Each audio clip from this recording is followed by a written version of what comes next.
আজ লাউ শাক পালং শাকের তরকারি করব। তাতে কচু, আলু, বেগুন, শিম, বরবটি, পেঁপে, মূলো সব রকম আনাজ দিয়েই তরকারি করব। কারণ পেঁপে এতে দেয় না, তাও আমি দিচ্ছি, নষ্ট করব।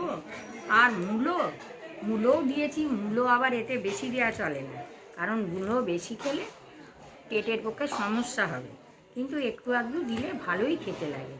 এই যে দেখুন আমি কেটেছি এরম ছোট ছোট করে, এইরমভাবেই আপনারা কুটবেন, তাতে সেদ্ধ হবে তাড়াতাড়ি। আর এই যে শাক কুটছি ছোট ছোট করে, এর মধ্যে আবার চুনো মাছ দেবো, চুনো মাছ দিয়ে তরকারি করব। আর আমি বসে বসে করতে পারি না উবু হয়ে, কারণ আমার পায়ের বিরাট সমস্যা, হাঁটুর ইয়ে, আমার উবু হয়ে বসা যাবে না। তাই আমি একপাশে দোকানের একপাশে বসেই কাটছি।